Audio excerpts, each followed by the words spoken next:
ओम शांती. आज दिनांक 10/3/2021. बाबांचे महावाक्य आहे, गोड मुलांनो, तुम्हाला गृहस्थ व्यवहारामध्ये राहत कमल फूल समान पवित्र बनायचे आहे. एक बाबांच्या मतावर चालायचे आहे. सेवेमध्ये कोणत्याही प्रकारचे विघ्न आणायचे नाहीत. प्रश्न: कोणत्या मुलांना माया जोरात आपला पंजा मारते? मोठे लक्ष कोणते आहे?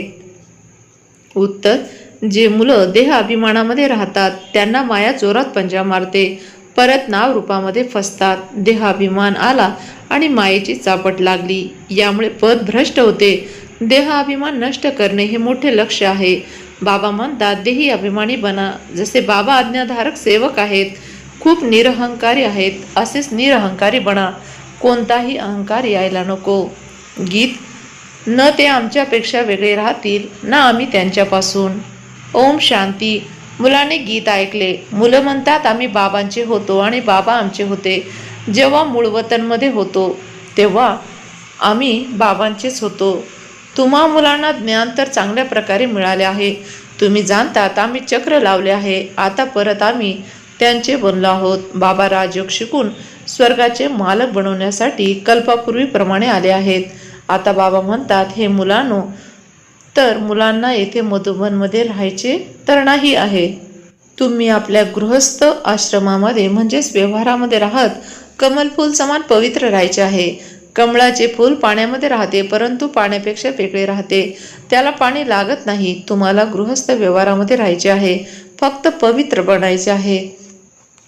हा तुमचा अनेक जन्मांच्या अंताचा जन्म आहे. जे पण मनुष्य मात्र आहेत त्या सर्वांना पावन बनवण्यासाठी मी आलो आहे. पतित पावन सर्वांचे सद्गतीदाता एकच आहेत. त्यांच्याशिवाय पावन कोणी बनू शकत नाही. तुम्ही जाणतात, अर्धा कल्पापासून आम्ही शिडी उतरत आलो आहोत. 83 जन्म तुम्हाला जरूर पूर्ण करायचे आहेत. आम्ही 84 जन्मांचे चक्र पूर्ण करून जडजडीभूत अवस्था होईल तेव्हा मला यावे लागते. मध्येच कोणी पतित पावन बनू शकत नाही. कोणीही न रचनाकाराला जाणतात, न रचनेला. या वैश्विक नाटकानुसार सर्वांना कलियुगामध्ये पतित तमोप्रधान बनायचे आहे. बाबा येऊन सर्वांना पावन बनवून शांतीधाममध्ये घेऊन जातात आणि तुम्हाला बाबांपासून सुखधामाचा वारसा मिळतो. सतयुगामध्ये कोणते दुःख नसते. आता तुम्ही जिवंतपणे बाबाचे बनले आहात. बाबा म्हणतात, तुम्हाला गृहस्थ व्यवहारामध्ये राहायचे आहे.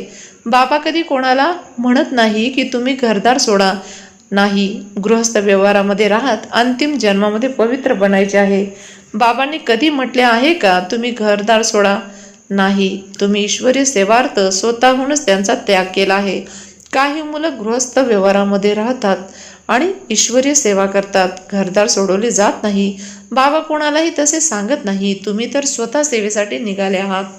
बाबांनी कोणाला सोडवले नाही. तुमचे लौकिक पिता लग्न करण्यासाठी सांगतात, तुम्ही करत नाही, कारण तुम्ही जाणतात आता मृत्यू लोकाचा अंत आहे. लग्न करणे तर बर्बादी होईल. परत पावन कसे बनायचे? आम्ही का नाही भारताला स्वर्ग बनण्यामध्ये सेवेमध्ये तत्पर राहायचे? मुलं म्हणतात की रामराज्य हवे असे बोलवतात. पतित पावन सीताराम या, भारताला स्वर्ग बनवा असे गायन करत राहतात, परंतु अर्थ काहीच समजत नाही. संन्यासी लोक म्हणतात, यावेळेत सुख काग विष्ठा समान आहे. बरोबरच असे आहे. येथे तर सुख काहीच नाही. मुलं म्हणतात, परंतु कोणाच्या बुद्धीमध्ये येत नाही. बाबा काही दुःखासाठी ही सृष्टीची रचना करत नाही. हे तुम्हाला मुलांना माहीत झालेले आहे, परंतु कोणाच्या बुद्धीमध्ये येत नाही की बाबा दुःखासाठी ही सृष्टीची रचना करत नाही. बाबा म्हणतात, काय तुम्ही विसरले होते की स्वर्गामध्ये दुःखाचे नाव नसते? तसे तेथे कंस इत्यादी कुठून आले? आता बेहदचे बाबा जे ऐकवतात त्यांच्या मतावरती चालायचे आहे. आपल्या मतावर चालून बर्बादी करतात. आश्चर्यवंत ऐकतात, सांगतात आणि ज्ञान सोडतात किंवा निंदक बनतात. अनेक जाऊन विघ्न आणतात. त्यांचे परत काय होईल? हिऱ्यासारखे जीवन बनण्याऐवजी कवडीसारखे बनतात. अंतकाळात सर्वांना आपला साक्षात्कार होईल. अशा चलनमुळे हे पद मिळाले. येथे तर तुम्हाला कोणते पाप कर्म करायचे नाही, कारण तुम्ही आता पुण्य आत्मा बनत आहात. पापाचा 100 पटीने दंड मिळतो. जरी स्वर्गामध्ये याल, परंतु अगदीच पद कमी मिळेल. येथे तुम्ही राजयोग शिकण्यासाठी आले आहात. परत प्रजा बनतात. पदामध्ये तर खूप फरक पडतो ना हे पण समजवले जाते. यज्ञामध्ये काही देऊन परत घेतात तर चांडळचा जन्म मिळतो. काही मुलं चलन पण अशी चालतात ज्यामुळे त्यांचे पद कमी होते. बाबा समजवतात असे कर्म करू नका, राजा राणीऐवजी प्रजामध्ये कमी पद मिळेल. यज्ञामध्ये समर्पित होऊन परत सोडून जातात तर काय बनतील हे पण बाबा समजतात. मुलांनो, कोणतेही विकर्म करू नका, नाहीतर 100 पटीने सजा मिळेल. परत नुकसान का करायला पाहिजे. येथे म्हणजे मधुबनमध्ये राहणाऱ्यापेक्षा गृहस्थ व्यवहारामध्ये राहत जी सेवा करतात ते खूप उंच पद मिळवतात. असे खूप गरीब आहेत. 8 आणे किंवा 1 रुपया पाठवतात आणि काही 1000 रुपये पण देतात, तरीही गरिबांचे उंच पद होते, कारण ते काही पापकर्म करत नाही. पाप केल्यामुळे 100 पटीने सजा मिळते. तुम्हाला पुण्यात्मा म्हणून सर्वांना सुख द्यायचे आहे. दुःख दिले तर परत कमिटी बसते. साक्षात्कार होतो की तुम्ही हे केले, आता त्यांची सजा मिळेल आणि पद पण भ्रष्ट होईल. ऐकत राहतात. तरीही काही मुलं उलटी चलन सोडत नाही. आपसामध्ये खिरखंड बनून राहतात तर कोणी खारट पाण्यासारखे राहतात, तर ते खूप विघ्न आणतात. कोणाच्या नावारूपामध्ये फसतात तर खूप पाप होते. माया जशी काही उंदीर आहे, फूक पण देते, चावत राहते, तरीही रक्त निघत नाही आणि माहिती पण होत नाही. माया पण असेच रक्त काढते, म्हणजे जसे कर्म करवते की ज्याची माहिती होत नाही. 5 विकार एकदम डोकेच वर करतात. बाबा सावधानी तर देतील ना, असे व्हायला नको. जे कमिटीच्या समोर म्हणतील की आम्हाला सावधान थोडेच केले. तुम्ही जाणतात ईश्वर शिकवत आहे. स्वतः खूप निरअहंकारी आहेत. मी आज्ञाधारक सेवक आहे. काही मुलांमध्ये खूप अहंकार आहे. बाबांचे बनून असे काम करतात ते विचारू नका. यापेक्षा बाहेर जे गृहस्थ व्यवहारामध्ये राहतात ते खूप श्रेष्ठ बनतात. देहाभिमानामध्ये आल्यामुळे माया जोरात पंजा मारते. देहाभिमान नष्ट करणे मोठे लक्ष्य आहे. देहाभिमानामध्ये आले आणि चापट लागली तर देहाभिमानामध्ये काय यायला पाहिजे, ज्यामुळे पद भ्रष्ट होईल. असे व्हायला नको. स्वर्गामध्ये जाऊन झाडू मारावा लागेल. जर बाबांशी कोणी विचारले आता मी काय बनेल, तर बाबा सांगू शकतात. स्वतः पण समजतात की मी किती सेवा करतो, आम्ही किती लोकांना सुख दिले. बाबा मम्मा सर्वांना सुख देतात तर अनेक जण खुश होतात.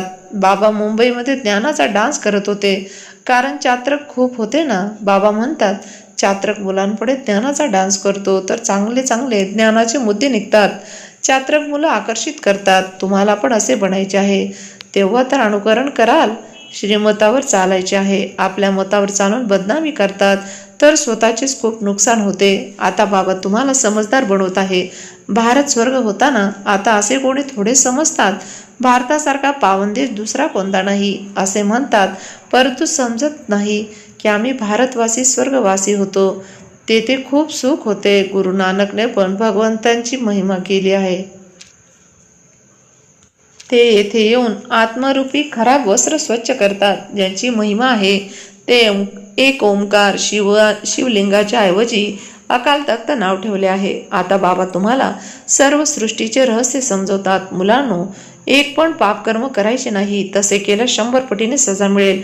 माझी निंदा केली तर पद भ्रष्ट होईल. स्वतःची खूप सांभाळ करायची आहे. आपले जीवन हिऱ्यासारखे बनवायचे आहे, नाहीतर खूप पश्चाताप करावा लागेल. जे काही उलटे केले आहे त्याचे मन खात राहते. काय कल्प मी असे करेल ज्यामुळे पद भ्रष्ट होईल. बाबा म्हणतात माता पित्याचे अनुकरण करू इच्छिता तर खऱ्या हृदयाने सेवेमध्ये तत्पर राहा. माया कुठे ना कुठे पकडू शकते. सेवा केंद्राच्या मुख्यला तर खूप निरअहंकारी बनून राहायचे आहे. बाबा किती निरअहंकारी आहेत. काही मुलं तर दुसऱ्यांकडून सेवा घेत राहतात. बाबा खूप निरअहंकारी आहेत. कधी कोणावरती रागवत नाही. मुलं जर इमानदार बनले नाही तर पिता त्यांना समजावू शकतात तुम्ही काय करत आहात. बेहदचे बाबा जाणतात सर्व मुलं एकसारखे राहत नाही. काही अपात्र पण असतात. बाबा समज देत राहतात. अनेक मुलं आहेत हे तर वृत्तीला प्राप्त करत हजारोंच्या अंदाजामध्ये होतील. बाबा मुलांना सावधानी देत राहतात. काही गफलत चालढकल पण करू नका. येथे पतितापासून पावन बनण्यासाठी आले आहात तर कोणत्याही परिस्थितीत पतित काम करू नका. न नावारूपामध्ये फसायचे आहे ना देह अभिमानामध्ये यायचे आहे. देही अभिमानी बनून बाबांची आठवण करत राहा. श्रीमतावर चालत राहा. माया खूप प्रबळ असल्यामुळे बाबा सर्व काही समजावून सांगतात. अच्छा, गोड फार वर्षानंतर भेटलेल्या मुलांप्रती मातपिता बापदादांची यात पूर्ण आठवण. सुप्रभात आणि नमस्ते. आत्मिक मुलांचा मातपिता बापदादांना यात पूर्ण आठवण, सुप्रभात आणि नमस्ते. धारणेसाठी मुख्य सारांश. पहिली पॉइंट, बाप समान निरहंकारी बनायचे आहे. कोणाकडूनही सेवा घ्यायची नाही, कोणाला दुःख द्यायचे नाही. असे कोणते पापकर्म व्हायला नको ज्याची सजा खूप खावी लागेल. आपसामध्ये खीरखंड बनून राहायचे आहे. 2. एका बाबांच्या श्रीमतावर चालायचे आहे, आपल्या मतावर नाही. वरदान, दिव्य बुद्धीच्या विमानाद्वारे विश्वाची देखरेख करणारे मास्टर रचनाकार भव. दिव्य बुद्धीच्या विमानाद्वारे विश्वाची देखरेख करणारे मास्टर रचनाकार भव. ज्यांची बुद्धी जास्त दिव्य आहे, दिव्यतेच्या आधारावरती तेवढाच वेग तीव्र आहे, तर दिव्य बुद्धीच्या विमानाद्वारे एका सेकंदामध्ये स्पष्ट रूपाद्वारे विश्वाची परिक्रमा करून सर्व आत्म्यांची देखरेख करा, त्यांना संतुष्ट करा. जितके तुम्ही चक्रवर्ती बनून चक्र लावाल तेवढेच चहूबाजूंनी आवाज निघेल की आम्ही लोकांनी ज्योती पाहिली, चालणारे फरिश्ता पाहिले. यासाठी स्वतःच्या कल्याणाच्या सोबत विश्वकल्याणी मास्टर रचनाकार बना. बोधवाक्य, मास्टर दाता बनून अनेक आत्म्यांना प्राप्तीचा अनुभव करवणेच ब्रह्मा बाप समान बनणे आहे. मास्टर दाता बनून अनेक आत्म्यांना प्राप्तीचा अनुभव करवणेच ब्रह्मा बाप समान बनवणे आहे. ओम शांती. मातेश्वरीजींचे अनमोल महावाक्य. ईश्वर सर्वव्यापी नाहीत, त्यांचे प्रमाण काय आहे? शिरोमणी गीतेमध्ये जे भगवान वाच आहे, मुलांनो, जिथे जिंकणं आहे तिथे मी आहे, हे पण परमात्माचेच महावाक्य आहेत. डोंगरामध्ये जो हिमालय पर्वत आहे तो पण मी आहे, आणि सापामध्ये कालिया नाग मी आहे. म्हणून पर्वतामध्ये उंच ते उंच पर्वत कैलास पर्वत दाखवता आणि सापामध्ये कालिया नाग. तर याद्वारे सिद्ध आहे की परमात्मा जर सर्व सापांमध्ये फक्त कालिया नागामध्ये आहे, तर सर्व सापांमध्ये त्यांचा वास नाही झाला. जर परमात्मा सर्वात उंच पर्वतामध्ये आहे म्हणजेच छोट्या पर्वतांमध्ये नाही. आणि परत म्हणतात, जिथे जिथे जिंकणं आहे तिथे माझा जन्म आहे, म्हणजेच हारणाऱ्यांमध्ये मी नाही. आता या गोष्टी सिद्ध करतात की परमात्मा सर्वव्यापी नाही. तिकडे असे पण म्हणतात आणि दुसरीकडे तसे पण म्हणतात की परमात्मा अनेक रूपांमध्ये येतात. जसे परमात्म्याला 24 रूपामध्ये दाखवतात, असे म्हणतात की मगर, मासे इत्यादी रूप त्यांची आहेत. आता हे तर खोटे ज्ञान आहे. असेच परमात्म्याला सर्वत्र समजून बसलेले आहेत. जेव्हा की यावेळेस कलियुगामध्ये सर्वत्र माया व्यापक आहे, तर परत परमात्मा व्यापक कसे होऊ शकतात? गीतेमध्ये पण म्हटले आहे की माया मध्ये व्याप्त नाही. याद्वारे सिद्ध होते की परमात्मा सर्वत्र नाही. 2. निराकारी दुनिया आत्मा आणि परमात्म्याचे राहण्याचे स्थान. आता हे तर आम्ही जाणतो की जेव्हा आम्ही निराकारी दुनियामध्ये राहतो, तर निराकाराचा अर्थ हा नाही की त्यांचा काही आकार नाही.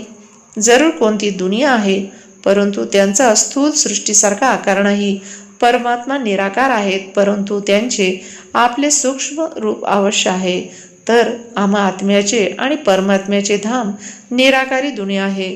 तर जेव्हा आम्ही नवीन दुनिया अक्षर म्हणतो, तर याद्वारे सिद्ध होते की ती नवी दुनिया आहे आणि तेथे राहतात. तेव्हा तर दुनियेचे नाव पडले आहे. आता दुनियेचे लोक समजतात की परमात्म्याचे रूप अखंड ज्योती तत्व आहे, तर ते झाले परमात्म्याचे राहण्याचे ठिकाण. त्याला आम्ही विश्रांती धाम म्हणतो. आम्ही परमात्म्याच्या घराला परमात्मा म्हणू शकत नाही. आता दुसरी आकारी दुनिया आहे, जेथे ब्रह्मा, विष्णू, शंकर देवता आकारी रूपामध्ये राहतात. आणि ही साकारी दुनिया आहे, ज्याचे 2 भाग आहेत. एक निर्विकारी स्वर्गाची दुनिया, जिथे अर्धा कल्प नेहमी सुख आहे, पवित्रता, शांती आहे. दुसरी विकारी दुःख आणि अशांतीची दुनिया. आता 2 दुनिया का म्हणतात? कारण मनुष्य म्हणतात स्वर्ग आणि नर्क दोन्ही परमात्म्याच्या रचनेला दुनिया आहे. यावरती परमात्म्याचे महावाक्य आहे, मुलांनो, मी कधी दुःखाची दुनिया रचलेली नाही. ज्या दुनियेची रचना आहे ती सुखाची दुनिया स्थापन केलेली आहे. आता ही जी दुःख आणि अशांतीची दुनिया आहे, ते मनुष्य आत्मा स्वतःला आणि परमात्म्याला विसरल्यामुळे कर्मभोग भोगत आहे. बाकी असे नाही की ज्यावेळेस सुखाची दुनिया आहे आणि पुण्याची दुनिया आहे तिथे सृष्टी चालत नाही. होय, अवश्य. जेव्हा आम्ही म्हणतो तिथे देवतांचे निवासस्थान होते, तर तेथे सर्व प्रवृत्ती चालत होती. परंतु इतके जरूर आहे की तेथे विकारी संतती नव्हती, त्यामुळे इतके कर्मबंधन नव्हते. या दुनियेला कर्मबंधन रहित स्वर्गाची दुनिया म्हणतात. तर एक आहे निरकारी दुनिया, दुसरी आकारी दुनिया आणि तिसरी साकारी दुनिया आहे. अच्छा, ओम शांती.